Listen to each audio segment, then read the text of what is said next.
Violins, fiddles, who cares what they're called? Today we're going to be looking at a student model full-size violin and joining orchestra for the first time. Stick around. Howdy everybody, my name is Andrew King and we are here at Alamo Music in beautiful downtown San Antonio. Don't forget to visit us at alamomusic.com where we have this instrument and so many more for your viewing and purchase. Today we are looking at the Astute, the industry-defining Yamaha YVN003S. It's their standard student model violin, full size, ready to go for you and your first time in orchestra. Now, there's tons of different violin brands, and I'm going to be talking about one of the most consistent ones that I've ever seen as far as these student models go, the Yamaha model.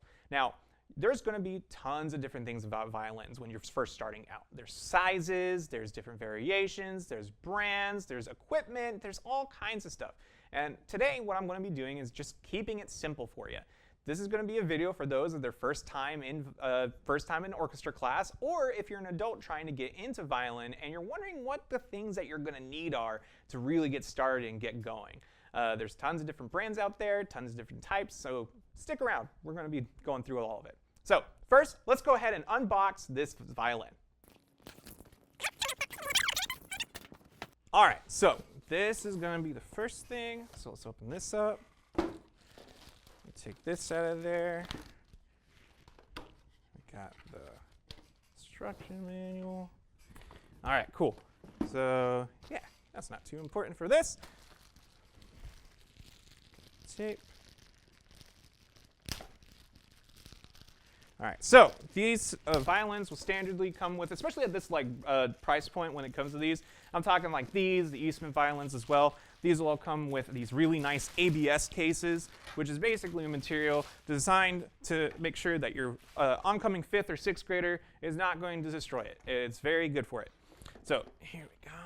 And I like it. I like the turtle, kind of the turtle shell design to it. It's a really nice feel. It's nice and lightweight. Perfect for kids. All the other ones are going to come with the same kind of case. So even if you're at like the half size or the 3/4 size, this violin is everything about it is perfect for it. So we'll go open up right here. And so when you first open it up, you're going to see a couple different things, right? You're going to have, of course, your beautiful violin. You're going to have the bow all wrapped up. It'd be really funny if it had a bow. But you're going to be all wrapped up with this. Be careful not to touch the or basically the hairs on the violin with your fingers. That's for a very good reason. I'll talk about it in just a second. Everything's going to have a little bit of styrofoam on it. Most of the time, this is purely unboxing straight from the manufacturer. But most of the time, music stores will have a lot of this already prepped up and ready to go for you. I'm just going to kind of walk you through it. Then over here in this side, you have your 2 case straps, in case you want to do backpack strap case style. And then right here, you have your rosin, which is very important, as we'll talk about in just a second.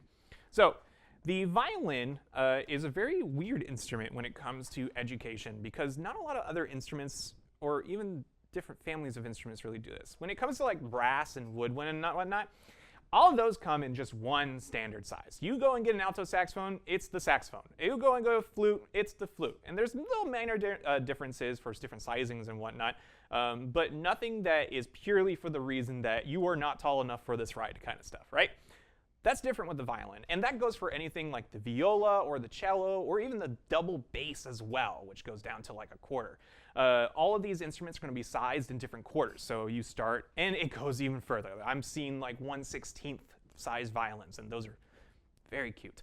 But you can go from the 16th to an 1/8 to a quarter to a 3/4, half size, all the way up to a full size, and then you stop. When it gets into other things like violas and all those kind of instruments and everything, those kinds go all the way up to different, it's like 12, 13-inch, 14-inch, 15, 15 and a half, so on and so forth, and it keeps going until you're like shack-sized. These instruments are purely made for one size only at the full size, and you don't have to really worry about anything else after that. So when it comes to the violin, it's going to come already with strings on it. It's also going to have basically a glossed-over body. This instrument is extremely good out of the box. It's not going to be tuned up or anything like that. So when you first get it, make sure that whoever is you're purchasing it from or your orchestra director tunes up the instrument for you. The other things I want to recommend when you get a violin, especially if you're just starting out, is going to be things like fret tapes. It's basically little tapes that you get on the side that you put onto the frets right here. So, or not, it's not a fret, it's a fingerboard. I'm thinking about guitars a lot. But when it comes to these and everything like that, you go and put the frets where you put your fingers, so you know exactly where to put them. The other thing is that you want to make sure that it is all player ready. So I'll do a little more time lapse. Let's get all the styrofoam off real quick.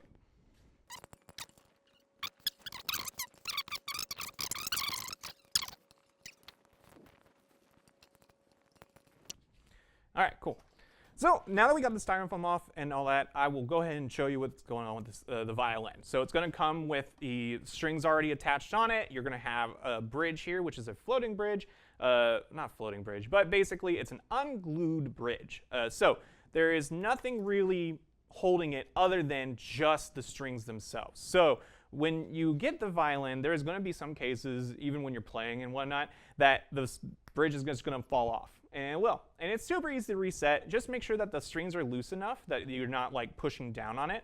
The other thing to look out for is that inside there's a little thing, a little pillar in the inside. It's called the sound post. That's totally designed. It's for acoustic reasons, of course, but the big other reason is that it's also reinforcing the strings pushing down onto the post. So there's a whole bunch of, like a whole slew of reasons you want to have that set up. If for some reason the sound post falls, that's when it gets a little more complicated. I always recommend going to your closest luthier or music shop. They should be able to have a tool to go ahead and reset that sound post for you. It's not too hard. It's just a special tool that you need, like a weird set of pliers. So we can reset that super easily. We just take the bridge, lift it up, and then it goes right on there. Usually you want to keep the bridge where it's lined up on the, these are called the F-holes. You can see the little slashes going across. You just put it right there, and you're all set to go. The other thing you have is going to be this right here, which is the bow. The bow is going to be completely unraveled. So you see right here, it's pretty loose, loosey-goosey. And what you want to do is whenever you start playing and whatnot, you just take it, tighten it up here. It's going to lift it back right here on this thing. So then when it comes back, it's all right here. And it's all nice and bowed. And this is what's going to go across it. So if we go like this, all right, on purpose. So when it comes to it, there's one thing that is very vital to playing the violin, and that is your rosin. Your rosin is going to come in a little cake. It's a little rosin cake right here. You take this, and you can take anything from like sandpaper is usually the best thing, an old set of keys or anything like that, and you just literally just take this and you scratch across it, and then a bunch of dusty residue is going to come up, right? You want to do that for like 20 seconds, right? Take it, then you're going to take your bow, go across, and then you can see how it's already lined up for you. You just go like this across it while it's already tightened, and that'll get all that residue into the bow. And what that does, and this thing is called a rosin cake, and the reason for the rosin is because it's a special resin that is made as a sticky material to go across the bow, and that is what causes the friction between the violin bow and the violin to be able to make the sound. So that's basically what you need to do. Unfortunately, to everyone's dismay, this is a long process at the beginning. This is a brand new bow that's never been touched by any rosin whatsoever, so you do want to sit down, probably put on a really good show or something like that, like maybe like 30 minutes long, then just go across, put in the rosin on, and it should take plenty of time, and you'll be pretty much set to go for a good amount of, for a good few months. When you start out on violin, you're not really going to be using the bow too much, so it's not super really useful to go straight at it. But if you're taking other kind of unconventional, like other lessons or anything where you're using the bow straight on, the teacher will teach you how to put it on the rosin. They'll have different techniques and whatnot. I always recommend just listening to your teacher. That's always a good idea. The other thing to look out for when it goes to the bow or with the violin is these. These are the tension pegs up here. So these are not screws, right? So with screws and everything, you have a tethered piece that goes around, and you want to basically twist and it goes in, right? That's not the case with violins. Violins and cellos and violas and any of these kind of string instruments, classical string instruments basically, use these tension pegs that use friction rather than the actual kind of screw format that a lot of other instruments use. The reason for this is it's nicer to the instrument, it makes it last a lot longer, and you don't have to worry about it being stripped at any time either. So all you have to do is take this and you pull as it goes, and then you push in as you wind it back up. The big thing to be careful of is that making sure that the instrument is tuned correctly. Tuning is basically where the strings will be in pitch. So the cool thing about violins, my short little joke here, is that they are made in Australia because the instrument's tuning is in G, D, A, E. Good day! And you can use that as a way to keep memorized different kind of tuning notes and whatnot and make sure that you're in the right one. I always recommend when you're tuning for the first time using these down here. These are called fine tuners, and fine tuners are going to be on the fishtail down here with these strings. It's basically a way to, you don't have to, so if I were to use this, right, if I use this, it's a big difference, even with the littlest little nudge. But if I use the fine tuner, it actually goes down a lot slower, and that makes it a lot easier for basically getting the minute little changes that you need to make when you're tuning the instrument. So just to be careful and whatnot. Also, using the tension pegs to push it up and down to get it flat or sharp and whatnot, or change the pitch, does increase the chance of the string breaking. So if that's something scary to you, and believe me, after years and years of restringing violins, it is a scary thing after a while. After a while, it does get easier and whatnot, but ask your teacher. They would be more than happy to help you. That's what they're there for. So that's pretty much everything with it. The other things to keep in mind with the instrument is that a lot of this instrument is just a full body piece of wood, and it deserves to be respected as so.